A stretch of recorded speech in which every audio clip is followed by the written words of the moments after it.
Madame, Monsieur, bonsoir. Merci de nous suivre depuis la présidence où le chef de l'État se prête une fois de plus à l'exercice de l'entretien télévisé. Un an d'accession au pouvoir, plusieurs chantiers entamés, d'autres poursuivis, des changements dans la configuration diplomatique des relations et ce qui retient encore plus l'attention des Burkinabés, le volet sécuritaire et l'espoir, Monsieur le Président, que votre arrivée au pouvoir a suscité. Nous évoquerons autant de sujets et bien d'autres. Bonsoir, Monsieur le Président. Bonsoir. Et pour mener à bien la tâche qui nous a été assignée, je suis avec mes confrères Patenema Oumar Ouedraogo des éditions Sidoya et Ismaël Ouedraogo de la télévision Burkina Info. Bonsoir, chers confrères. Bonsoir, Ruth. Bonsoir, Monsieur le Président. Bonsoir. Bonsoir, Ruth. Bonsoir, Monsieur le Président. Excellence, cela fait une année que vous êtes dans le fauteuil présidentiel. Jeune capitaine de 35 ans qui ne s'était pas tracé un destin politique. Et depuis votre arrivée, à l'image des récents événements que nous avons connus, chaque jour pratiquement a été jalonné par des questions d'État.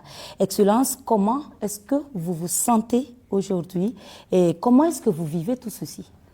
Depuis le premier jour, nous avons dit que nous avons été révoltés par des faits, ce qui a conduit donc à entreprendre ces actions.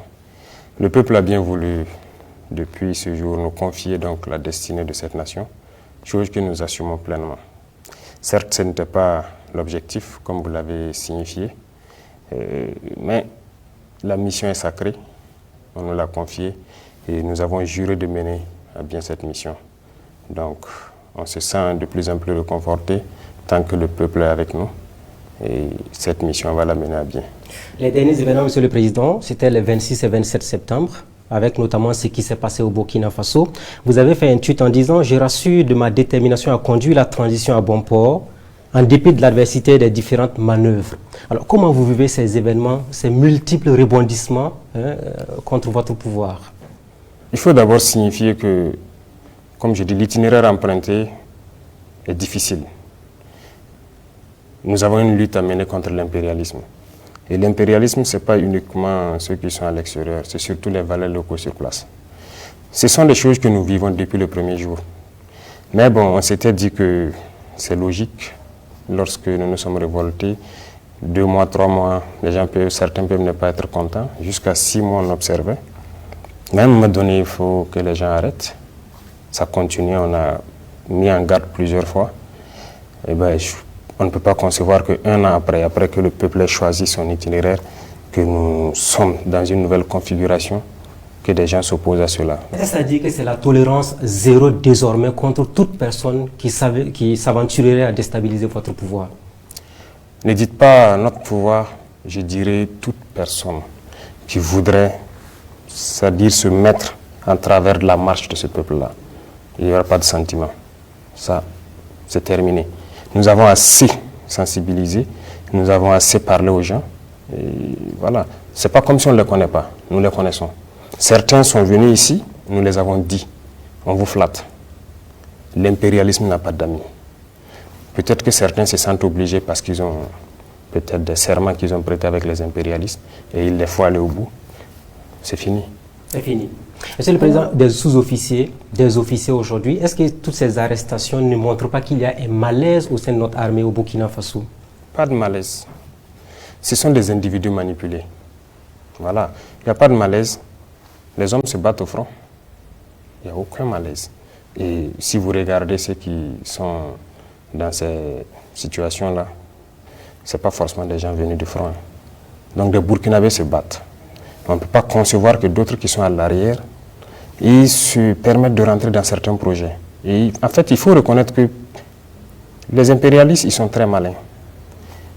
Ils peuvent prendre quelques individus avec qui ils traitent, et ces individus se sentent obligés d'aller au bout parce qu'ils sont menacés aussi. S'ils ne vont pas au bout, ce qu'ils ont pris ou bien les serments qu'ils ont prêtés avec eux, ils auront des problèmes. Mais ils vont embarquer d'autres personnes dedans. C'est peut-être que les gens soient intelligents. Mais voilà, il n'y a pas de problème majeur. Tout le monde ne sera pas d'accord, mais ça fait partie. Excellence, l'un des gros sujets d'intérêt pour la population, c'est bien la question sécuritaire, la sécurité et la défense. Une année après, le Burkina qui continue d'essuyer de lourdes attaques, comme on l'a vu à Conakry il y a quelques semaines. Alors, 53 morts, ce fut énorme, Monsieur le Président. On aimerait un peu comprendre ce qui s'est réellement passé. Les batailles, il y a des morts. Mais 53, on trouve ça trop. Sûrement que quelque chose n'a pas fonctionné. Les enquêtes sont en cours aussi. S'il y a des choses qui n'ont pas fonctionné à notre niveau, qu'on puisse régler ça rapidement.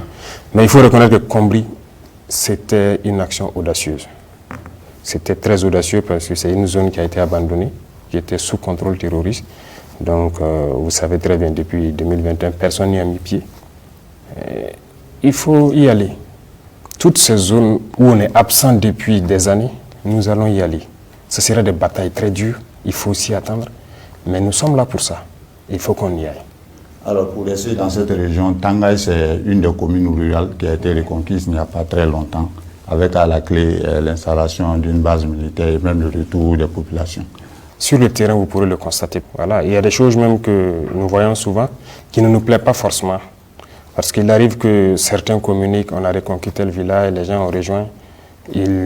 Peut-être que d'autres personnes contestent ça, notamment sur vos plateaux télé. Mais ça constitue des victoires pour vous. C'est symbolique en termes de victoire pour vous, naturellement.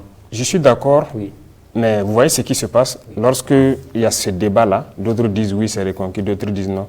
Les villageois se mettent à se filmer eux-mêmes dans leur village pour prouver que c'est reconquis, les voilà au marché, ainsi de suite. Bon, nous, dans notre stratégie, je dirais, ça ne nous plaît pas trop. Nous voulons que ça... Ceux qui veulent le constater, ils peuvent aller sur le terrain. Il y a des zones aujourd'hui, vous partez, vous circulez. Donc c'est mieux que les gens aillent constater. Mais on ne veut pas que les gens s'exposent en se filmant et puis en montrant. Le Premier ministre a dit il y a quelques mois qu'on était à 60% de couverture du territoire. Quelques mois plus tard, nous sommes à 1 an de votre pouvoir, du MPSR2. Vous pouvez quand même donner une idée de la reconquête du territoire burkinabé à l'ensemble des citoyens qui nous regardent. Il n'y a pas cette partie du Burkina où nous ne pouvons pas mettre pied. Les populations de Djibo, de Dori qui nous regardent diront nous sommes sous blocus, il faut des convois pour venir vers nous. Oui, même si demain nous sommes à 100%, on fera peut-être des escortes. On va protéger nos itinéraires.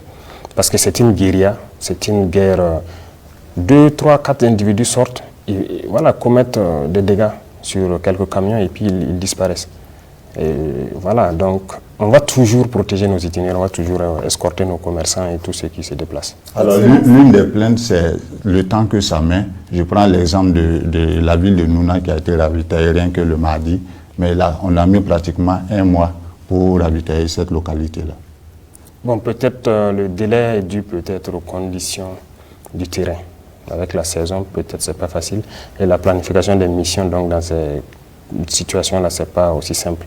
Mais ce sont des choses qu'on va rattraper. Alors, Excellence, une année après votre arrivée au pouvoir, est-ce que, au regard de la configuration des choses dans la lutte antiterroriste, vous êtes toujours dans la pensée que les armes seules suffisent à vaincre le phénomène? Nous ne sommes pas dans les armes seules. Nous sommes dans la communication aussi, n'est-ce pas? On a fait comprendre que nous connaissons le problème et que les gens devraient s'abstenir de se lancer donc dans ces mouvements-là, parce qu'on sait ce qui a amené les gens à prendre les armes, éventuellement à rejoindre les camps de ces criminels-là. Ça, c'est de la communication. On a assez communiqué pour les dire, de se soustraire de cette lutte-là, parce que nous savons ce qui a amené ça. Voilà, on a sensibilisé beaucoup, ça fait une partie. Les armes, ça fait bien sûr partie, mais il y a le développement aussi. Donc nous avons lancé les deux volets en même temps. On crée de l'emploi, on crée des opportunités. C'est ça l'objectif. Est-ce que les Burkinabés qui ont pris des armes contre leur pays, vous êtes prêts à faire des démarches, même si elles sont souterraines, parce que le retour de la paix n'a pas de prix? Démarches souterraines, je ne veux sais parler pas. des négociations éventuellement ou des dialogues avec certains Burkinabés. On ne les connaît pas. Qui les connaît? On ne les connaît que lorsqu'ils apparaissent avec les armes et voilà. Donc, on ne sait pas avec qui on va dialoguer. C'est pour ça justement qu'on parle sur les antennes, pour que chacun puisse comprendre que ce n'est pas la bonne formule et qu'ils doivent arrêter. Mais si les gens ne déposent pas les armes, voilà, on passe par la manière des armes aussi. Alors, il y a environ 5 mois, vous disiez que la guerre était au stade de l'introduction. Alors, à ce jour, la guerre est à quel niveau? Je dirais qu'on est toujours à l'introduction parce que l'équipement qui doit venir, ça commence un peu. On n'est même pas à 10% d'abord. La guerre n'a pas encore commencé? Nous sommes à l'introduction, comme on l'a dit. Les opérations sont plus aériennes et souvent aéroterrestres. Nous avions beaucoup de soucis. Que ce soit l'effectif, l'organisation, l'équipement, ce n'était pas ça. On se disait qu'il y avait de la logistique, des armes et tout, mais on ne voulait pas nous donner. Mais on est arrivé, on a constaté que ce n'était pas le cas. Il n'y avait rien, les gens n'ont pas préparé la guerre. Pendant que ça fait des années de guerre. La première des choses, c'était de chercher à savoir qu'est-ce qu'il y a dans nos soutes. Il n'y avait rien. Il n'y avait rien. On ne peut même pas trouver 200 Kalachnikov en réserve. Pour l'ensemble du territoire burkinabé? Bien sûr. 200 Kalachnikov? Il n'y en avait pas en réserve dans les soutes. Okay. On a envoyé des missions aller vérifier. Vous pouvez aller, vous êtes des journalistes, allez-y au niveau du matériel, vous les demandez en octobre qu'est-ce qu'il y avait, quelle quantité de munitions il y avait. On ne pouvait pas communiquer. Ce n'était pas nous en son temps qui allons sortir et dire ok, nous on croyait que, mais c'est pas ça, c'est une information qu'on donne aux terroristes. Il fallait s'équiper, être à un niveau. Aujourd'hui, je peux le dire, parce que nous avons au moins 10 000 fois peut-être cette quantité aujourd'hui. Donc, Excellence, quand pourrons-nous véritablement estimer le début de cette guerre? Ça a débuté, comme je l'ai dit, parce qu'il y a eu quand même de l'équipement qui est venu. Nous sommes à l'introduction. Voilà, donc vous avez attendu le développement maintenant? Oui, ne vous en faites pas. Vous ferez partie des grosses missions dans les jours à venir. Avec plaisir, Excellence. Je voudrais qu'on reste là-dessus une fois encore. Vous avez dit au début, c'était des petits problèmes logistiques et de considération de la vie humaine. Est-ce qu'une année après, vous maintenez les mêmes propos? Je dirais même, pire que ça. Parce que nous n'avons pas compris comment on n'a pas pu s'équiper, avoir un minimum pour faire la guerre. On était très surpris de voir qu'on n'avait rien. Même le côté logistique, les gens quittent, lorsque vous voulez organiser des opérations dans un groupement, vous quittez Kaya ou Bobo pour venir à Ouagadougou. Vous gagnez quelques 5-7 pick-up, vous êtes content, vous repartez, vous faites, et vous venez réintégrer ici. Aujourd'hui, aucun groupement ne vient à la portion centrale pour chercher ses moyens. Ils ont tous leurs moyens, ils font leurs opérations. C'est en un an. N'est-ce pas l'occasion pour vous de faire la lumière sur l'audit au niveau des forces armées? Parce que vous avez dit qu'il n'y avait rien. Tout cet argent qu'on investissait, finalement, dont on parlait, est-ce que vous êtes prêt à faire toute la lumière? Parce qu'il faut quand même faire un audit pour comprendre pourquoi on n'avait pas des armes alors qu'on était en guerre depuis près de 7 ans. Il y a une justice militaire, et il y a même la justice civile. Il y a beaucoup de structures de contrôle. Nous avons donné le temps. Et je pense qu'on est même allé loin. Vous avez vu entre-temps une réorganisation dans la justice militaire. Est-ce que vous avez cherché à comprendre ce qui s'est passé? On va même réorganiser parce qu'il y a des dossiers qui sont là-bas. On dit qu'il faut que ça avance vite. Il faut que le Burkinabé sache ce qui se passe. Les officiers milliardaires en question, vous en avez parlé. Est-ce que vous allez les traquer jusqu'à leur dernier retranchement afin qu'ils rendent au peuple ce qu'ils ont pris indûment? Ce que je souhaite même, ce n'est pas les officiers seulement qui sont fautifs dans cette affaire. Il y a des militaires et il y a des civils. Vous savez très bien. Vous savez qu'il y en a qui ont été découverts, mais est-ce qu'ils ont été jugés? Rien. Allez-y aussi demander à la justice, faites vos enquêtes, demandez-leur quelle est la situation. Parce que je pense que lorsqu'il y a des situations comme ça, il y en a même qui ont... Voilà, il y a des structures de lutte contre la corruption qui ont porté plainte contre certains individus dans ce pays, allant dans ce cadre-là, mais il n'y a rien eu, non. Excellence, on va s'intéresser également à celle au sein de l'armée. C'est un aspect qui vous tient à cœur, mais il y a également un volet important sur la cohésion et l'entente au sein de cette armée. Bien avant votre arrivée, plusieurs observateurs avaient fait cas de division et de gestion clanique au sein donc de notre armée. Mythe ou réalité? Et si réalité, est-ce que vous êtes parvenu à restaurer la cohésion? Ce que je vous dis, la question de cohésion, il faut le prendre sur plusieurs angles. D'abord, on a dit une armée qui combat par non-MD, par cotisation. C'est compliqué. Quand on dit unité, je pense que c'est du français. L'unité, ça fait un. Mais l'armée, c'est des unités. Mais on n'avait pas d'unité en tant que telle. Juste quelques unités constituées. Donc, il fallait se réorganiser. Aujourd'hui, nous avons plusieurs bataillons.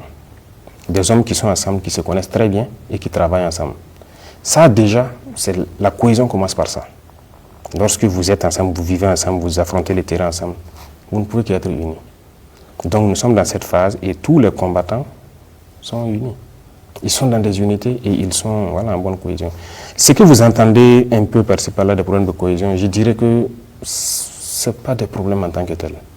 Voilà, c'est des individus Vous savez, il y en a qui ne croient pas du tout qu'on peut aller nous-mêmes.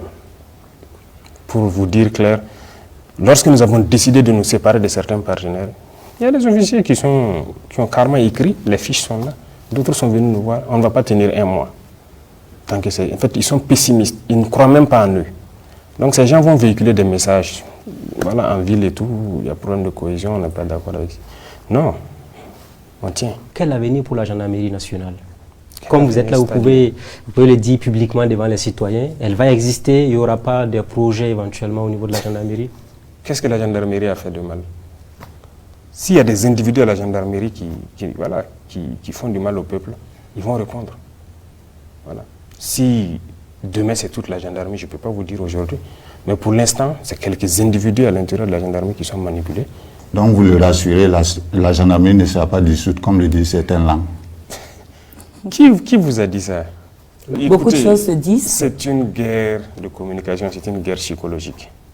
Donc, vous savez, les gens sont très intelligents dans le mauvais sens. Voilà, c'est des fuites en avant. Ils s'imaginent ce qu'on va faire si jamais, si jamais, si jamais. Voilà, donc je dirais aux gens de ne pas s'intéresser à ces propos-là. Voilà, on sait ce qui se passe. C'est des gens qui sont intelligents, mais dans le faux montage. Les détachements militaires burkinabés, on en parle, Excellence, parce qu'il y a eu des attaques. On a des victoires aussi, c'est la guerre avec des défaites aussi. Quel est le point des détachements militaires actuellement au Burkina Faso? Le point, c'est-à-dire au niveau du maillage du territoire. Oui, les détachements ont toujours existé, mais le maillage, je ne parlerai pas des détachements, c'est le nouveau redécoupage. Nous avons redécoupé en 6 groupements et nous avons souhaité que les groupements soient autonomes. Ce que nous essayons de faire en moyens logistiques, armes, munitions, tout. C'est pourquoi je vous disais tout à l'heure, aujourd'hui un groupement pour faire ces opérations n'a pas forcément besoin de venir à l'arrière pour demander quoi que ce soit. Ils ont tout le nécessaire à leur niveau, ils sont autonomes carrément. Sur le côté financier, ils sont vraiment autonomes. Voilà, donc c'est ça le plus important et chaque groupement gère les détachements. Ils peuvent déplacer certains détachements ou créer d'autres. C'est eux qui repositionnent pour savoir en fonction des couloirs d'infiltration et tout, où est-ce qu'ils vont se positionner. Excellent. Je vais vous poser une question sur les soldats. Est-ce que vous avez prévu d'améliorer leurs conditions opérationnelles sur le terrain, que ce soit sur le plan matériel, mais sur le plan financier également? Sans vous mentir, moi j'ai un rêve pour le soldat. Et je vais vous dire clairement, ce sont des gens qui se sacrifient pour cette patrie-là. C'est ce qu'on a essayé de faire pour les VDP, améliorer un peu. Vous savez que le soldat aujourd'hui, sa solde indiciaire, ce n'est pas ça. Nous tous, nous sommes soldats. Hein. Et à la retraite, il y a des soucis. Ce sont des choses. On veut faire la guerre, récupérer nos terres et exploiter nos ressources. Et je pense que quand l'économie se portera mieux, on va revoir la condition du soldat. Il faut qu'il vive bien et qu'à sa retraite, il puisse vivre dignement.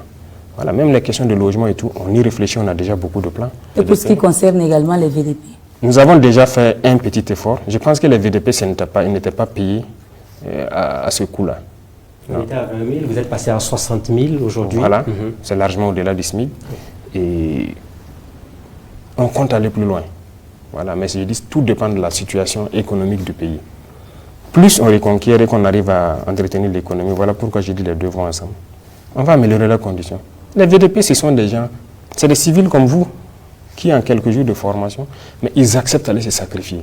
Mais est-ce que vous avez prévu d'améliorer au moins, parce que les familles des VDP aussi commencent à donner de la voix sur cette question-là? Oui, c'est des réflexions qui sont en cours, même les 10 millions de soldats, c'est des réflexions qui sont en cours. Vous voulez augmenter ça maintenant pour les familles? Pas question d'augmenter, il faut réfléchir à l'emploi. J'ai vu des reportages où les familles se font la bagarre pour ça. Et c'est pas intéressant et on connaît aussi beaucoup de familles de soldats tombés qui peinent à pouvoir rentrer parce qu'il y a des conflits. Ça, ce n'est pas intéressant. Il faut qu'on réfléchisse à une formule pour que ça puisse bénéficier à la famille du soldat. Et on va réfléchir à la même formule pour les familles des VDP.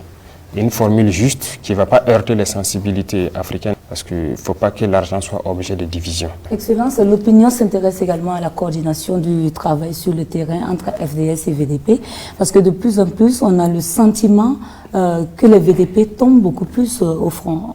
Et l'opinion aimerait savoir comment est-ce que tout ceci est organisé. Il y a une bonne collaboration. Pour la plupart du temps, tout se passe très bien. Ils évoluent ensemble. Voilà. C'est quelques localités où il n'y a pas de... C'est rare qu'il y ait des localités où il n'y a pas de FDS. Soit il y a la police, il y a la gendarmerie, il y a des localités où il y a l'armée.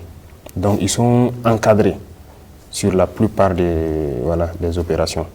Mais ce n'est pas une statistique à faire comme ça, parce qu'ils sont peut-être plus nombreux que l'armée. Plus nombreux que l'armée. On a plus de VDP que de militaires. Vous croyez qu'on a combien de soldats? Quel était l'effectif de l'armée avant que nous on arrive? Allez-y chercher. Si cette année seulement on a fait un recrutement de quoi? 11 000 soldats. C'est totalement une armée. C'est parce qu'on avait un problème d'effectif. Alors, est-ce que vous êtes arrivé d'entendre que les VDP ou les FDS refusent d'aller au front? Refuser d'aller? Oui. Jusque-là, on n'en a pas vu le cas.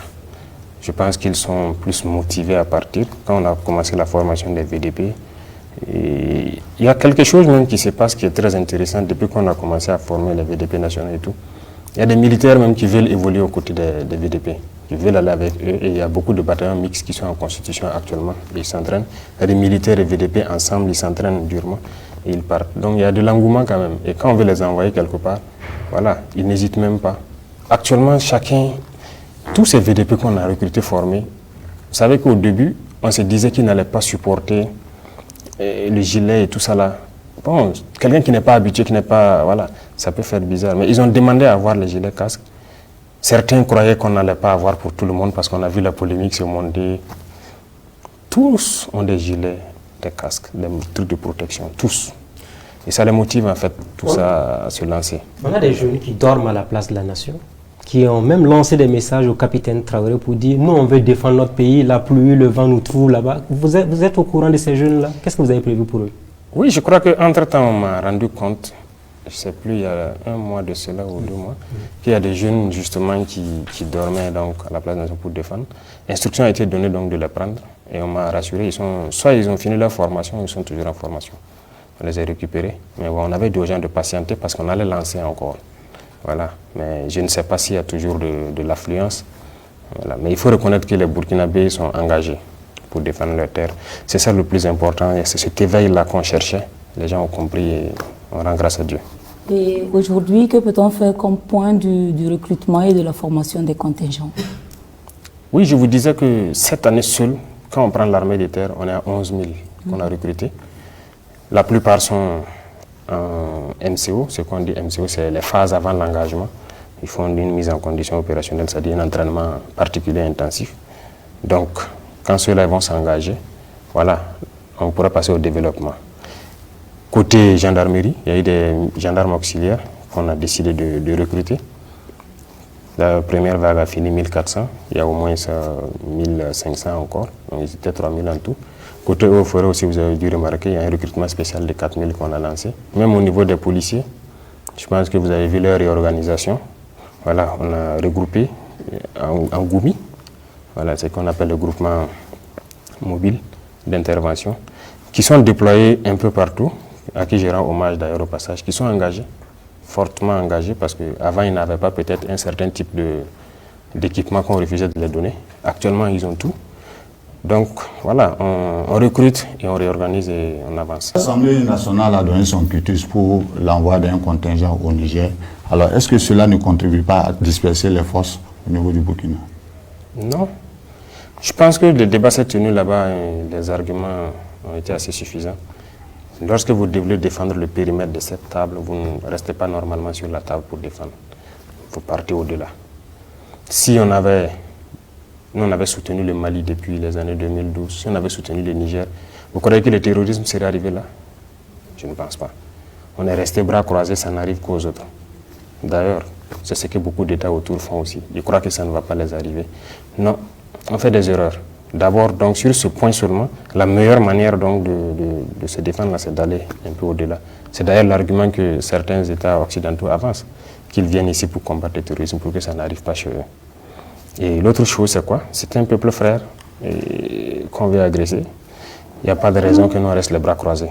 Si on laisse déstabiliser le Niger, tout le monde a suivi pour la Libye. C'est ça qui a déversé toutes sortes d'armes ici. Et voilà, le terrorisme s'est amplifié. On va encore laisser le Niger se désintégrer? Il faut qu'on raisonne. Non. Excellence, en dehors de la question de la solidarité africaine que vous êtes en train d'évoquer, la question fondamentale qui se pose, c'est est-ce que nous avons véritablement ces moyens d'aller au secours du Niger? Est-ce que nous ne sommes pas nous-mêmes déjà suffisamment affaiblis? Est-ce que nous avons les moyens, y compris en hommes, en finances et en vivres? Quand on parle là-bas, ce que je vous ai expliqué, ce n'est pas forcément le Niger qu'on parle de. C'est pour nous-mêmes d'abord. Il faut qu'on les aide. Si le Niger est déstabilisé, le Burkina, c'est foutu. Aujourd'hui, nous arrivons déjà avec... On n'est pas déployé d'abord, mais on fait beaucoup de choses ensemble. Rien que la semaine passée, les vecteurs aériens ont opéré en parfaite symbiose pour détruire une colonne que les Nigériens ont vu quitter vers chez eux en rentrant chez nous ici. Et nous, nos appareils sont intervenus, leurs appareils sont intervenus, tout a été bien coordonné pour... C'est ça qu'on demande.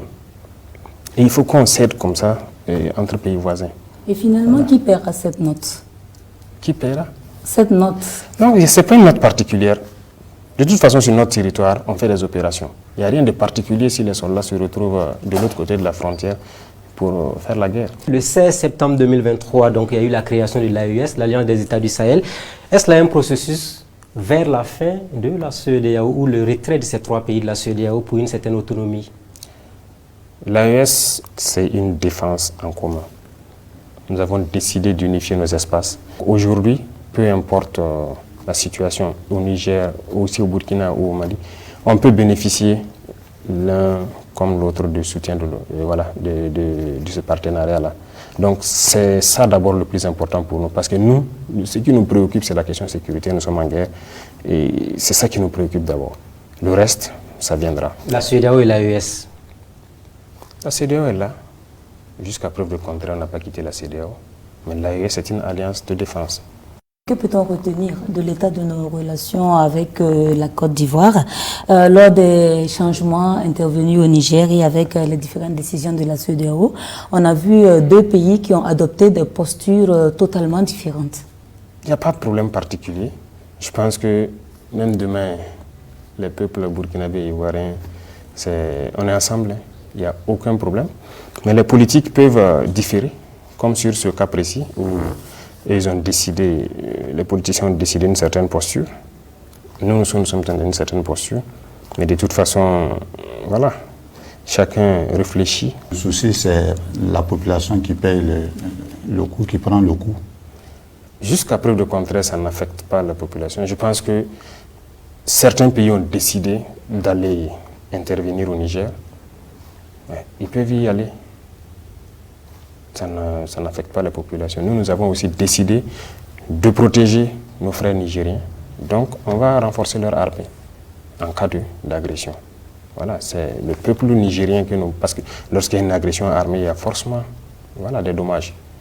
Et voilà pourquoi nous disons que nous soutenons l'armée du Niger pour protéger leur population, parce que c'est leur mission principale.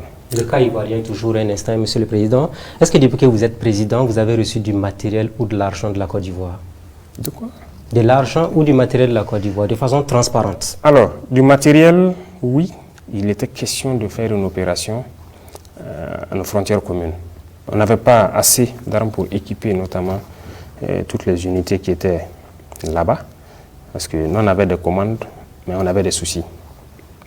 C'est en ce moment, je pense que les autorités ivoiriennes ont décidé de nous venir en appui. Pas de contribution financière de la Côte d'Ivoire vers le Burkina depuis contribution que vous êtes là? Financière, ça serait la bienvenue. Je pense qu'on a un fonds de soutien patriotique. On parle de relations de coopération avec un pays. Si demain... Est-ce que vous pouvez nous dire qu'il n'y a pas de nuage entre les autorités burkinabées et celles de la Côte d'Ivoire de façon pragmatique? Nous avons vu certaines sorties et nous essayons nous-mêmes de comprendre. Jusqu'à preuve de contraire, je ne pense pas que les autorités burkinabées ont fait des sorties pour agresser verbalement ou quoi que ce soit les autorités ivoiriennes. Mais nous avons vu par contre des sorties d'autorités ivoiriennes. On a vu les sorties du président de l'Assemblée, on a vu beaucoup d'autres choses qui malheureusement ont parlé du Burkina négativement, mais nous n'avons pas répondu. Voilà, parce que nous avons jugé que c'est des opinions d'individus, mais ce n'est pas l'opinion du peuple ivoirien. Voilà, donc on a décidé, mais jusqu'à preuve de contraire, ici, il n'y a pas une seule autorité qui a fait une sortie parlant de la Côte d'Ivoire. Une lucane sur les Burkinabés qui vivent en Côte d'Ivoire. Vous, en tant que président, est-ce que vous avez un message à leur adresser? Parce que beaucoup sont intéressés à rentrer au pays pour lutter, pour défendre le territoire ou encore financièrement apporter leur contribution. Beaucoup sont déjà rentrés, Oui. qui sont sur le terrain. Et, comme vous dites financièrement, beaucoup ont contribué. Beaucoup continuent d'envoyer leur contribution à travers le fonds. Et il n'y a pas longtemps, les opérateurs ivoiriens sont venus ici, même, ils ont fait un congrès, ils ont contribué. Donc vraiment, on les remercie, on les encourage à toujours C'est de la Côte continuer. d'Ivoire seulement. Non, non, non, beaucoup de la diaspora.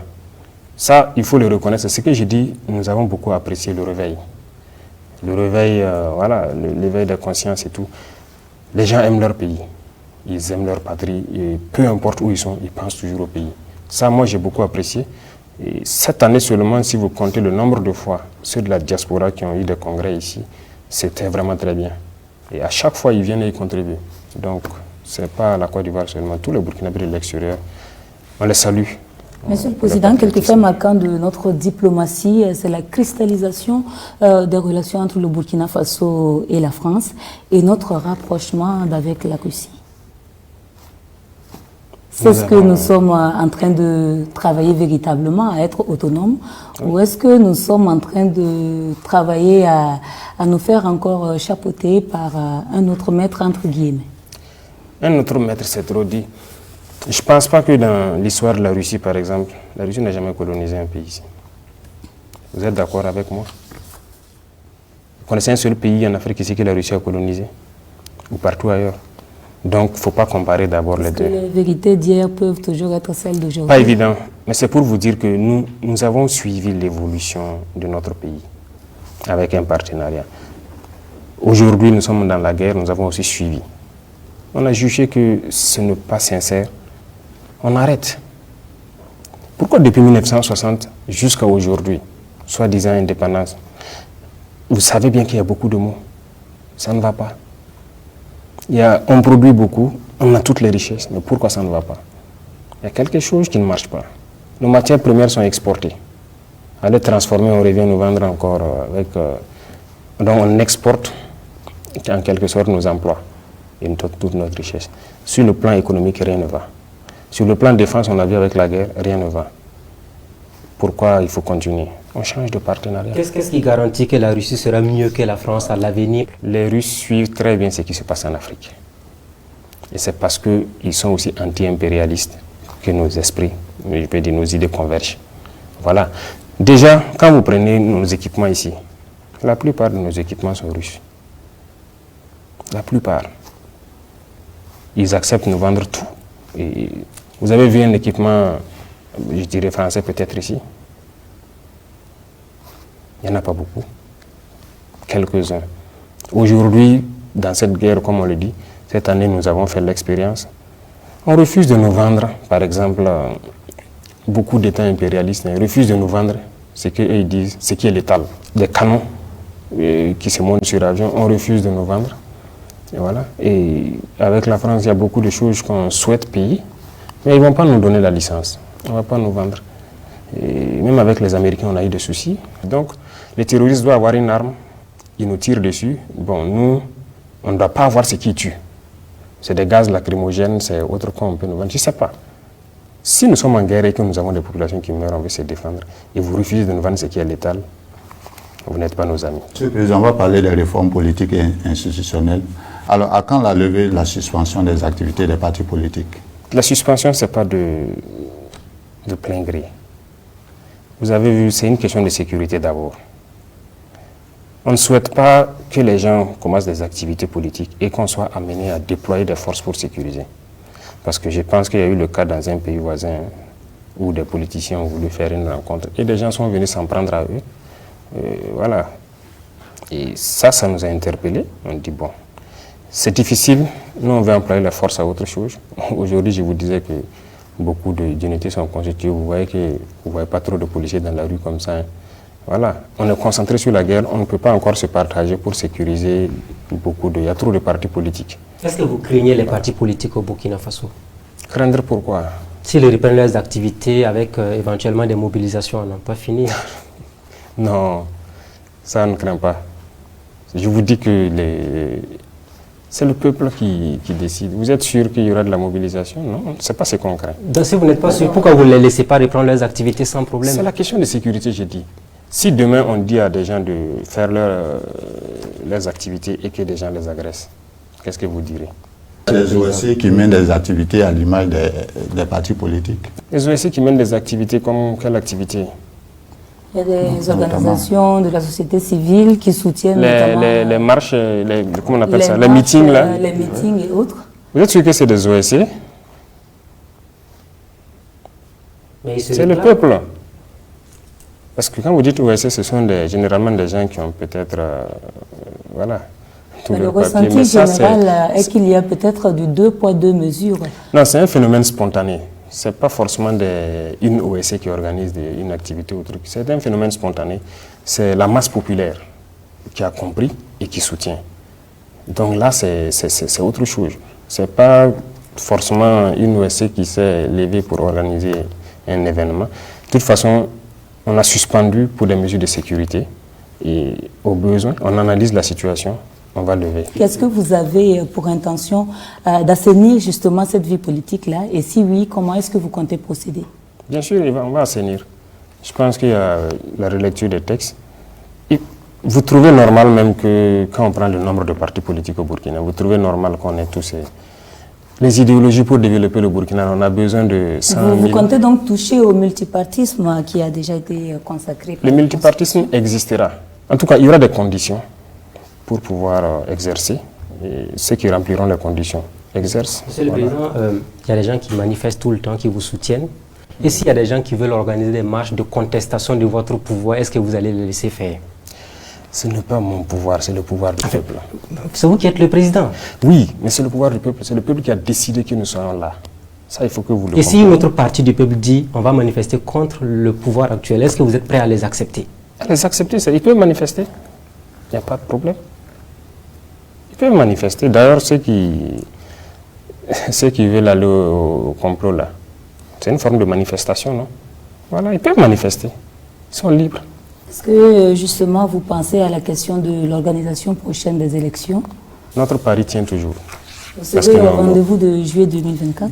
On n'est pas encore arrivé, donc nous on espère qu'à la sortie de la saison pluvieuse, là, on puisse avancer sérieusement dans la lutte.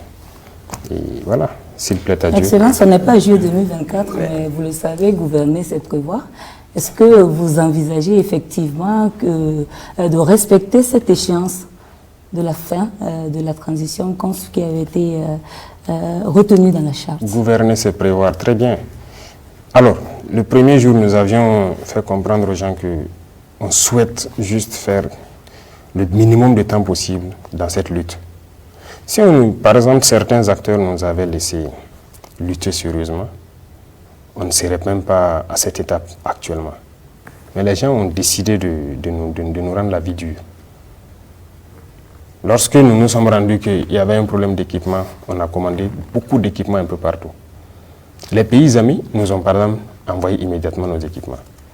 Et les pays qui sont encore sous le dictat des impérialistes ou même qui sont même impérialistes ont par exemple décidé de bloquer nos équipements. Ça met du retard chez qui? Qui est responsable de ce retard? Et une fois, on nous a dit ici, vous dites qu'il faut qu'on fasse vite pour faire les élections. Et c'est vous encore qui bloquez nos équipements, vous ne voulez pas qu'on fasse la guerre. C'est quoi le problème?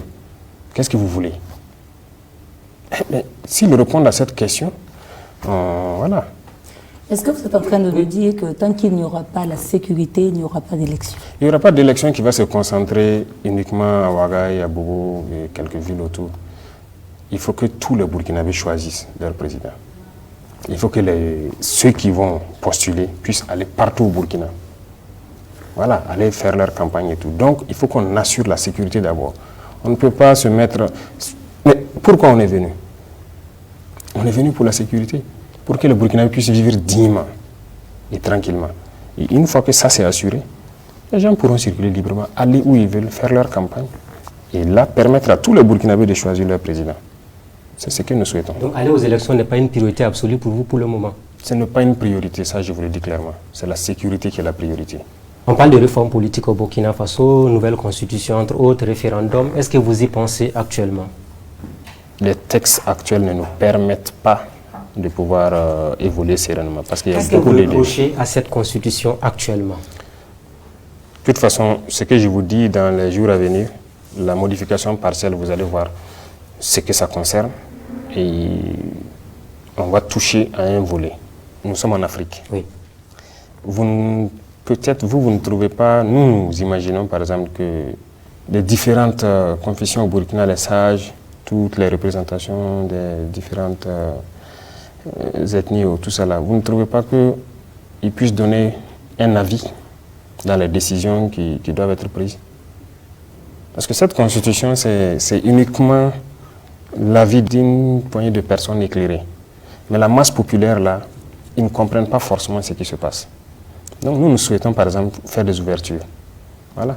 Et on trouve que ces leaders coutumiers religieux et tout, ces leaders dans les différentes communautés. Vous envisagez donc d'intégrer certaines approches participatives? Bien sûr. Il faut que les gens puissent, sur certaines décisions importantes, donner des avis. Excellence, on va aussi s'intéresser à la question des libertés fondamentales, notamment avec ce sujet majeur qu'est celui de la justice. Vous savez, au sein de la justice, il y a de très bons acteurs, comme il y a de mauvais acteurs. Et vous le savez très bien. Ce n'est pas moi qui vais vous apprendre aujourd'hui toutes ces affaires qui sont passées et il n'y a rien eu. Et vous-même, journalistes, là, il faut que vous vous intéressez à certains sujets. Voilà. Combien de gens ont été dans des erreurs graves, dans des crimes économiques, mais il n'y a rien. Ils ne sont pas poursuivis. L'autre jour, je suivais, il n'y a pas longtemps sur la RTB, par exemple, le débat sur le stade du 4 août. Qu'est-ce qu'il y a? La justice est libre, indépendante. En tout cas, nous n'avons pas dit à quelqu'un de ne pas poursuivre les procédures. Pourquoi ils ne le font pas?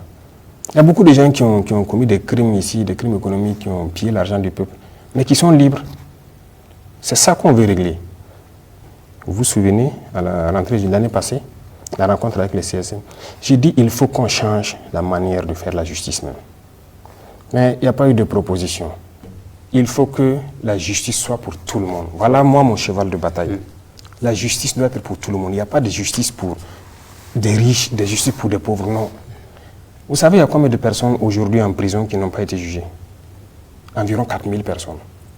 Qui sont en détention, certains depuis des années, sans jugement. Vous trouvez ça, c'est normal? La justice vous dira qu'elle n'a pas suffisamment de moyens non plus pour faire le travail. Il y a les moyens. Je suis contre la prison. Ce n'est pas dans nos cultures. En Europe, on fait la prison, on attrape les gens pour quoi que ce soit aller enfermer. Il y a un service social qui s'occupe des trucs. Ceux qu'on attrape enfermés ici, qui s'occupent de leur famille. C'est ça le problème. Donc il faut qu'on réforme. On ne peut pas se comparer aux Européens sur ce volet-là. Ils sont loin en avance. On ne peut pas prendre les textes et puis venir appliquer ici. Moi, je suis farouchement contre la prison. C'est pourquoi j'ai dit depuis l'année passée au CSM, je veux qu'on puisse modifier les textes pour que lorsque quelqu'un qui part voler un mouton, ben dans un garage, il a volé un moteur, aller vendre quelque chose, il cherche, on sait bien qu'il a faim. On part le faire travailler. Il va rembourser ce qu'il a volé. Donc les détenus pourraient être des VDP à l'avenir pour le Burkina Faso. Ils vont travailler. Si dans les prisons, les gens commencent à vous dire, nous voulons aller nous battre pour la nation, vous êtes prêts à libérer ces bras valides-là qui sont dans nos prisons pour aller lutter pour le territoire? Mais ils vont aller, ça dépend de ce qu'il a fait. Si ce n'est pas un criminel. Okay. Parce que j'ai dit la prison, c'est pour ceux qui tuent. C'est-à-dire les criminels. Et quand on dit criminels, il y a les criminels, les tueurs en série. Il y a aussi ceux qui font les gros crimes économiques. C'est des criminels parce que par leur faute, des gens meurent. Eux, il faut la prison. Mais même le crime économique, je suis d'accord pour la prison, mais il doit rembourser ce qu'il a volé d'abord. Aujourd'hui, les gens volent des milliards, on les attrape, on les met en prison.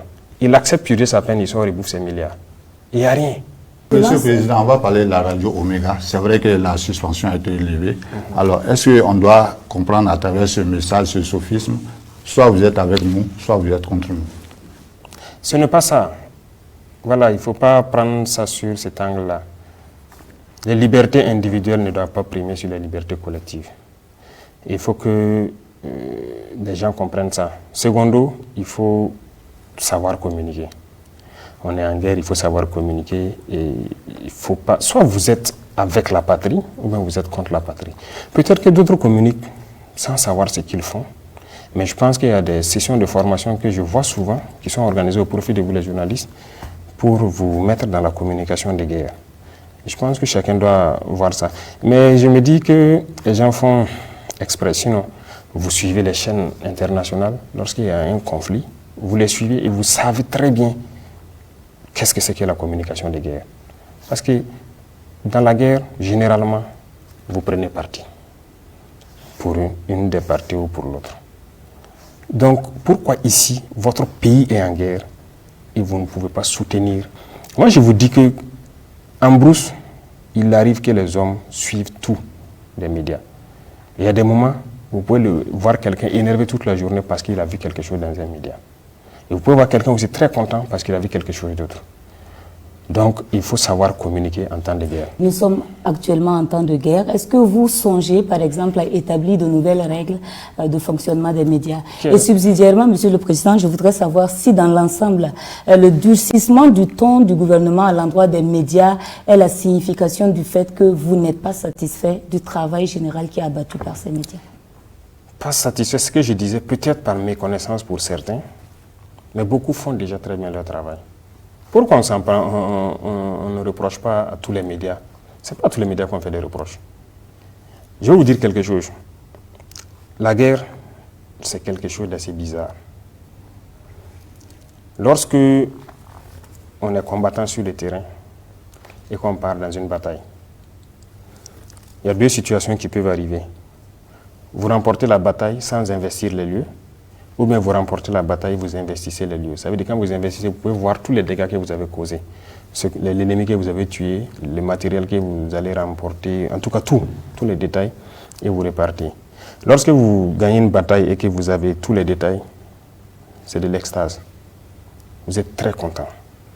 Et ça vous motive à aller demain, à repartir à l'offensive. Ça, c'est très important. Ok, l'ennemi, ce sont des combattants. Ils réagissent de la même façon.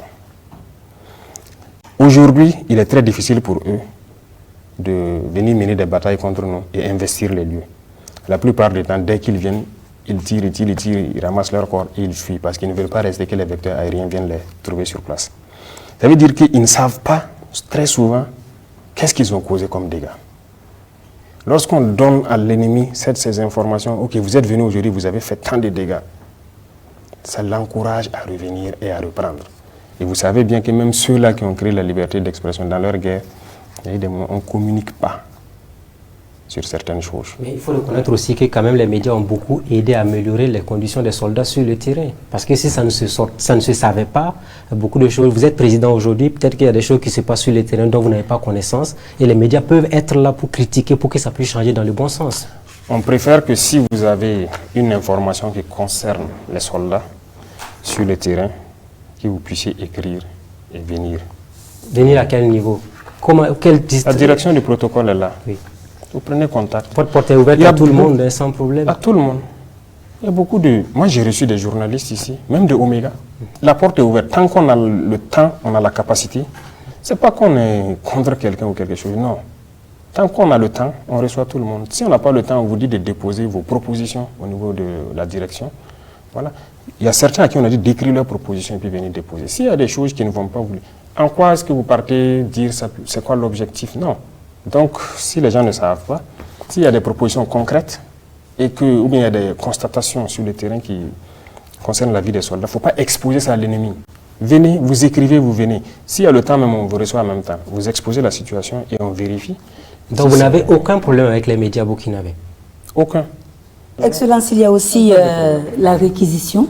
C'est un nouveau mot qui est rentré dans le quotidien des Burkinabés, tant il est perçu comme une épée de Damoclès qui plane au-dessus de la tête des citoyens. Alors, certains estiment que donc la réquisition est désormais brandie comme une arme de dissuasion. De toute façon, c'est réglementaire, non? La mobilisation générale, la mise en garde, c'est réglementaire. C'est ça? C'est vous qui dites c'est l'état de droit. C'est l'état de droit, c'est réglementaire. Lorsqu'on est en guerre, on peut prendre certaines dispositions. On peut réquisitionner tout le monde. Récemment, on a un anesthésiste réanimateur qu'on a pris, on l'a vu en tenue avec une arme. Est-ce que c'est son rôle d'aller faire la guerre à la place des militaires, par exemple?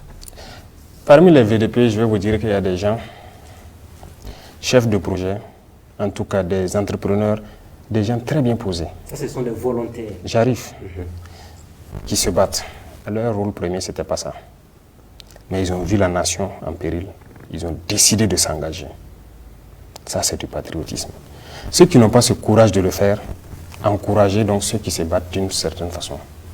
Est-ce que vous parlez de médecins anesthésistes? C'est son travail de critiquer, voilà. Ce qu'il fait là, est-ce que c'est son travail de médecin? Mais c'est un citoyen burkinabé. C'est même pas critiquer, c'est souvent des injures, des débordements. C'est son travail. Vous savez, on respecte tout le monde, il faut respecter aussi les gens. Est-ce que c'est une punition, Voilà. Non, ce n'est pas une punition. Il ira là-bas prouver ce qu'on aurait dû faire. Voilà, il va contribuer. Et puis, les médecins militaires, il y en a. Hein.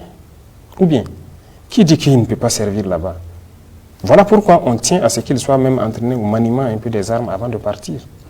Donc, sinon, tout le monde peut s'attendre du jour au lendemain à être réquisitionné pour aller au front. S'il le faut, tout le monde ira. On va parler d'économie, relance, création d'emplois et engagement patriotique. Et pour venir à bout de l'idée terroriste, Excellence, vous l'avez dit, il faut de l'argent pour développer le pays aussi. Vous avez donc initié un fonds de soutien patriotique. À ce jour, est-ce que vous êtes satisfait de l'engagement des citoyens? Oui, je suis satisfait, il faut le dire, et c'est à saluer. Les Burkinabés ont accepté de consentir d'énormes sacrifices. Et d'ailleurs, c'est ce que on passe le message souvent aux soldats lorsqu'on passe dans certaines garnisons. Le peuple a accepté de se saigner. Le peuple a accepté. Il y a des taxes qu'on a imposées, il y a voilà, un certain nombre de choses qu'on a dû faire pour pouvoir financer notre guerre. Pour les citoyens burkinabés, même s'ils ne parlent pas, la vie chère est là. Les Burkinabés ont accepté volontairement de contribuer. Quand on est parti d'abord sur le fonds de soutien patriotique, au début on avait dit qu'on allait retenir 1%. C'est ça, non? Oui. Il y a des gens qui ont dit que non, ça ne peut pas se faire parce que les fonctionnaires souffrent déjà beaucoup trop, ainsi de suite. On a dit il n'y a pas de problème, c'est volontaire.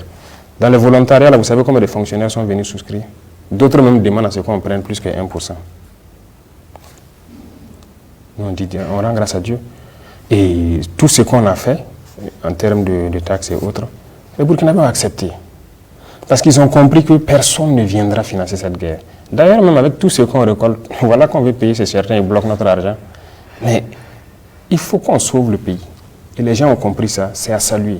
Et nous, on ne peut que remercier ce peuple-là pour avoir compris le sens de notre combat, pour avoir compris l'idéologie que nous développons. Vous allez avoir de nouvelles taxes encore? Est-ce qu'il faut s'attendre à de nouvelles taxes encore au Burkina Faso? Ou bien on s'arrête là pour le moment parce que ça commence à peser un peu sur le panier ménagère. Depuis que les dernières taxes, je ne pense pas qu'il y ait de nouvelles taxes encore. Hein. On observe, je pense qu'actuellement, on acquiert beaucoup de choses grâce à ce fonds-là. Donc ça suffit. Si on veut passer à une autre étape, on tiendra à informer le peuple. On ne va pas faire quelque chose d'assez contraignant sans informer le peuple. Donc pour l'instant, en tout cas, ça arrive à nous soulager. C'est ce que je vous disais. Aujourd'hui, il n'y a pas cette personne. Je vais vous dire, les combattants là, tout le monde est conscient que ça a changé sur le volet logistique en un laps de temps. Que ce soit l'armée de terre, que ce soit les différents combats, la gendarmerie, la police municipale, les eaux et forêts, les GSP, tous ceux qui n'avaient pas d'armes ont des armes aujourd'hui. Ce sont des corps déjà constitués. Ce sont des corps constitués et qui, quand on prend le cas de la police, pendant longtemps, nous on a suivi toute la guerre là, les armes qu'on appelle les PKM et autres, ils ont réclamé ça pendant longtemps. On n'a pas donné. Nous on a décidé par exemple de les doter. On les a dit de se constituer en unité, on va les doter. On les a dotés plus que ça. Mais ils sont sur le terrain, ils le prouvent. On a eu raison. Ça crée de la sécurité dans plusieurs zones qu'ils ont occupées et qu'ils sécurisent. Les eaux et forêts, ils étaient aussi dans leur forêt. On a été interpellés plusieurs fois depuis certains mois. D'autres étaient à 7, à 14, ils ont dit qu'ils ont 2 Kalachnikovs.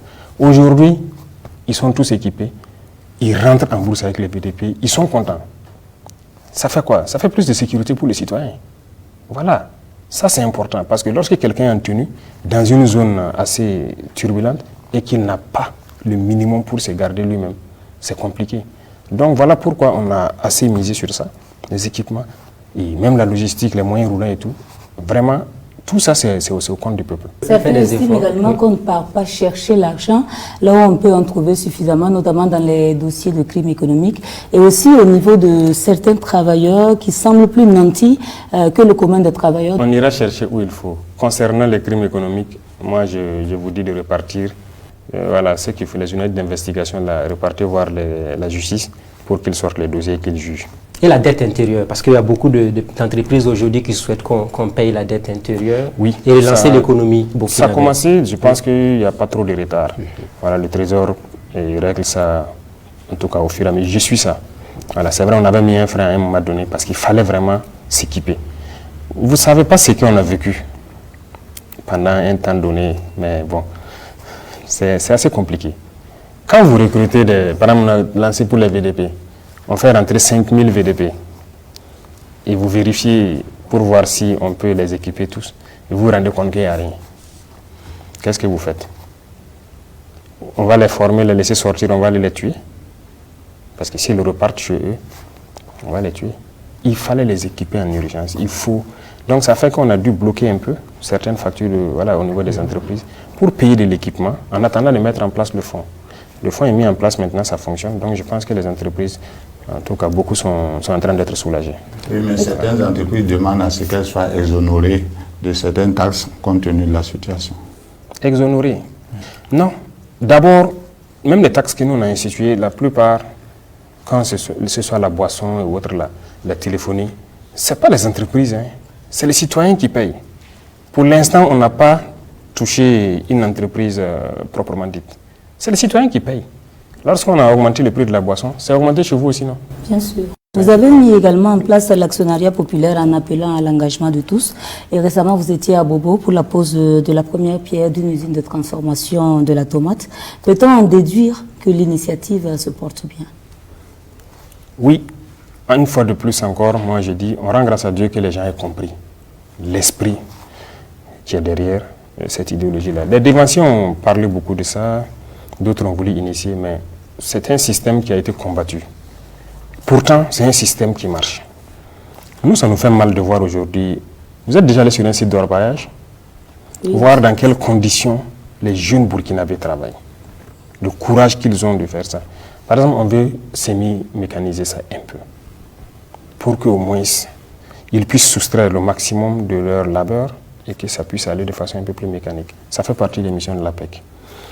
Tout ce qu'on produit ici, vous êtes d'accord qu'on produit tout ce... Quand on prend les produits de première nécessité, l'huile, le lait, comment je vais dire, même ces pâtes de tomates qu'on a. Vous trouvez normal que nous, on cultive l'arachide, le soja, le sésame, tout ça, nos noix de karité, tout exporté, et ensuite payer encore l'huile de l'extérieur? Est-ce que c'est normal? Vous trouvez normal qu'on laisse nos producteurs produire la tomate, que des gens viennent d'ailleurs, la caisse qu'ils pouvaient vendre à 30 000 ou combien? On paye à 1000 francs, on part, on transforme en pâte, on revient nous vendre. Non. Ça va, on a réfléchi, on a pensé. Il faut qu'on ait beaucoup d'entreprises de ce genre-là, pour la transformation, pour la mécanisation, pour en tout cas beaucoup de choses. Comment financer? On a pensé à ce modèle. Et le peuple finance. Est-ce que vous avez des garanties que cet argent va bien être utilisé pour éviter éventuellement que les gens souscrivent et que l'argent se retrouve éventuellement détourné? Je suis ça de près. Voilà, ce qui a mené d'ailleurs à pouvoir poser la première pierre et commencer la construction de la première usine. Et ça continue. Donc celui qui va voler 5 francs d'un Burkinabé dans cette affaire, il sera face à vous. C'est ça que j'appelle un crime. Oui. Voilà, ça ce n'est pas tolérable. Et je pense que ceux qui sont au niveau de l'APEC le savent. On a fait d'ailleurs une visite là-bas dernièrement. On ne peut pas s'amuser. Et d'ailleurs, les citoyens suivent ça aussi. Tous ceux qui souscrivent, voilà, ils suivent. Il y a des plateformes, si ce n'est pas déjà prêt, où les gens pourront suivre les souscriptions et l'évolution. Et ça évolue très bien. Et depuis un temps donné, on est très satisfait. Ça, vraiment, on remercie beaucoup le peuple qui a compris, que ce soit le Burkina de l'intérieur, surtout de la diaspora aussi, parce qu'il y a carrément un bureau qui s'occupe de la diaspora. Et ça se porte très bien. La production agricole va mobiliser 3000 militaires et des PDI, alors pour la production de 190 000 tonnes de céréales et de légumes. Alors, le problème est que ça s'inscrit dans une période bien définie, 2023-2024, alors qu'il y a jusqu'à plus de 2 millions de Burkinabés qui sont frappés par l'insécurité alimentaire. Alors, quel est votre commentaire? Oui, l'initiative est lancée et ça se porte très bien. On a pu faire le point. Je pense que même, ils ont dit qu'ils vont faire un point encore au peuple ces jours-ci. Ça se porte très bien. C'est d'ailleurs au-delà de nos attentes en termes de superficie qu'on voulait emblaver et tout. Et les militaires et les pays participent. Voilà, c'est l'autosuffisance alimentaire qui est en ligne de mire. Ça, c'est l'objectif. Il faut qu'on y arrive et c'est possible. Pendant combien de temps éventuellement dans vos prévisions? Alors, il a dit tout de suite que l'initiative c'est 2023-2024. C'est pas exclu que ça il y a extension, mais au niveau du ministère de l'Agriculture, on nous a demandé un travail. Ils nous ont fourni donc dernièrement un document qu'on a autorisé en Conseil des ministres, l'offensive agricole. C'est là-bas en fait que ça sera plus large parce que c'est le ministère qui doit s'occuper de ça par vocation. Donc ça aussi, ça sera lancé tout de suite. L'objectif, c'est d'atteindre l'autosuffisance alimentaire, en tout cas, à l'horizon 2025. Et ça sera piloté par le ministère. Ce sont des initiatives qui visent en tout cas à occuper la jeunesse qui enquête également d'emploi. Et lors de la commémoration de la journée internationale, vous aviez lancé un appel à l'entrepreneuriat. Quelle est votre vision, Excellence, pour cette jeunesse? On a encouragé l'entrepreneuriat bien avant d'être là-bas. Je pense que il y a les conseils des ministres avant où vous avez vu que les PME, par exemple, on a travaillé à élaguer beaucoup de taxes autour. C'est pour encourager les gens parce que nous avons de la chance d'être aussi de vivre dans la masse populaire. Les jeunes qui veulent créer des petites entreprises, souvent se retrouvent confrontés à beaucoup de sortes de taxations. Ils n'arrivent pas à ça. Accès au marché. Il y a beaucoup de jeunes qui créent, après ils n'ont même pas accès au marché public et autres. C'est des problèmes à n'en pas finir. Tout ça, on a facilité. Oui. Donc j'ai dit d'élaguer tout ce qui est taxe autour et l'accès au marché aussi. Et voilà, on a facilité beaucoup de choses actuellement. On continuera de le faire, c'est pour encourager les jeunes à entreprendre et pouvoir les accompagner. Et d'ailleurs, dernièrement, c'est ce qui a amené à rencontrer donc les banquiers là, où on les a demandé, on attend toujours, qu'ils nous fassent des propositions. Même s'il faut que l'État puisse trouver des garanties pour que les jeunes puissent avoir les prêts à des taux vraiment acceptables dans les institutions financières pour se lancer. Il le faut. Sinon, si on ne va rien changer... Mais certains jeunes aussi ont eu à prendre des prêts, ils n'ont jamais remboursé. Il y en a qui ont pris des prêts pour faire autre chose. Est-ce que vous allez vous doter de toutes les garanties pour éviter également ces mêmes erreurs de par le passé qui ont été commises? C'est vrai, c'est réel. Il y en a qui ont pris, bon, peut-être par inconscience ou truc, mais on mettra tous les garde-fous. Et puis surtout, il faut les accompagner. Il ne faut pas juste donner un prêt et puis bon, le laisser comme ça. Il y a beaucoup, actuellement donc au ministère de la Jeunesse, il y a des fonds qui donnent les prêts. Dès le début, on a demandé donc la situation des fonds. On a vu réellement qu'il y a beaucoup de prêts non remboursés. Voilà. Donc, nous avons dit de mettre un mécanisme en place, de sorte que lorsque les jeunes viennent pour demander les fonds, il faut les aider d'abord à bien modeler leur projet.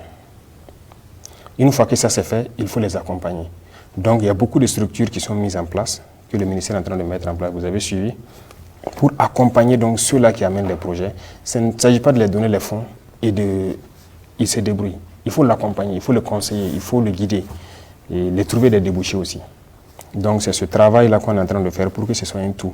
Pour qu'on les... Sinon, si vous les donnez, bon, il peut être tenté de faire autre chose que ce même pourquoi il est venu chercher donc le prêt. Alors, Excellence, on est pratiquement au terme du temps, en tout cas qui nous était imparti, mais on aimerait avoir très rapidement quelques réactions de votre part par rapport à certains sujets d'actualité.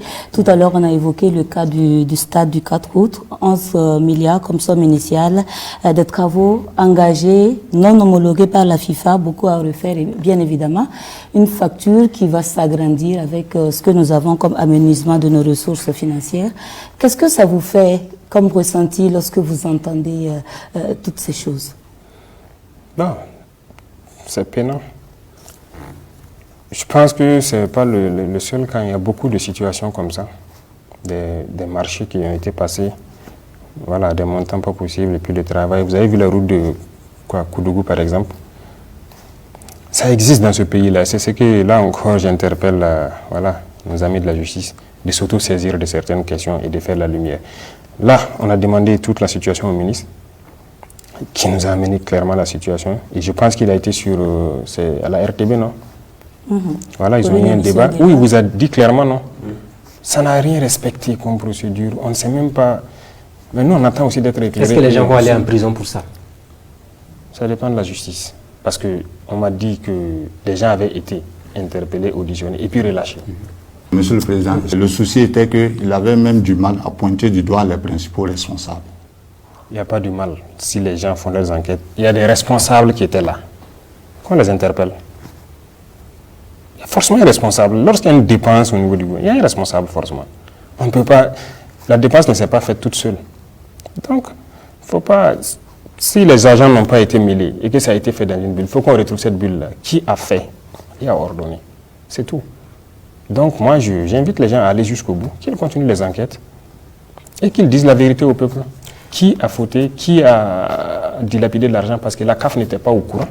Voilà pourquoi ils sont venus trouver qu'ils ont fait un travail bâclé. Il faut reprendre. Monsieur le Président, une autre question.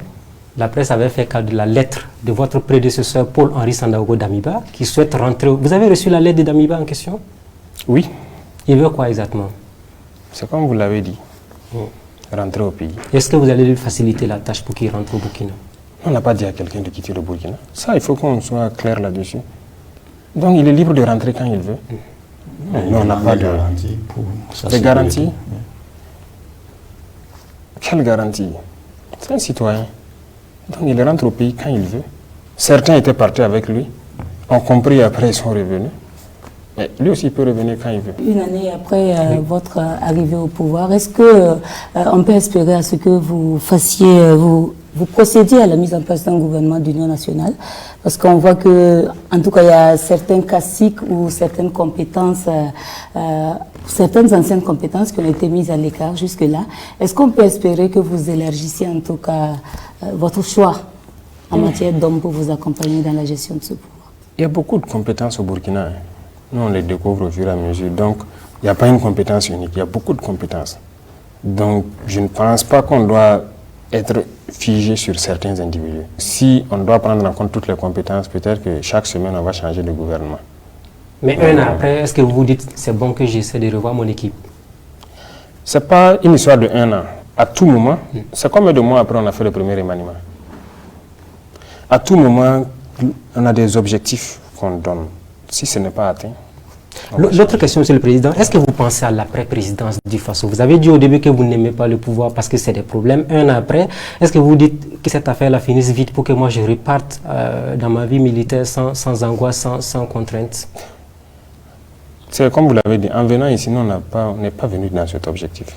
Mais à présent, le peuple nous a confié une mission. Et nous avons juré de ne pas trahir le peuple. Et nous accomplissons notre mission. Ce qui va venir après, ça ne nous regarde pas. Parce que si vous pensez à votre avenir, vous ne pouvez pas gouverner nos États-là. Ça, je peux vous assurer. Si vous pensez à votre avenir, si vous avez peur, vous ne pouvez pas gouverner nos États-là. Vous voulez rester président à vie ou qu'est-ce que vous vous dites? Président à vie, vous pensez que c'est possible? Ah, tout Ce est n'est possible. pas le souhait de quelqu'un. Bon, c'est vrai qu'on le voit ailleurs. Hein. Vous allez vous fatiguer à un moment donné. Est-ce que vous êtes déjà fatigué? Non. Tant que moi, je vois le peuple debout, on n'est jamais fatigué. Je vous dis que c'est une vie difficile. Et voilà pourquoi j'ai dit, si vous pensez à votre vie ou bien vous pensez à l'avenir, vous savez combien de compromissions on vient pour nous faire ici? Combien de propositions? Si nous on pensait à l'avenir, peut-être qu'aujourd'hui on serait déjà des multimilliardaires. Parce qu'il y a tellement de gros contrats. On vous envoie des valises souvent? Pas des valises. Je vais vous donner deux ou trois exemples. Quand vous prenez l'aéroport de Donsin, on vient vous négocier avec vous, il faut signer pour qu'on vous donne par exemple 5% sur les 30 ans. Si j'accepte, imaginez ça fait combien de milliards?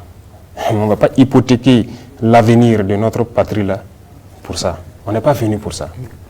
Vous prenez l'hôpital de radiothérapie là, c'était mort, c'était fermé. Bogodogo. Voilà. Pendant qu'on nous a aidé à avoir ça pour soigner les cancers ici. Voici des choses où on a eu des propositions.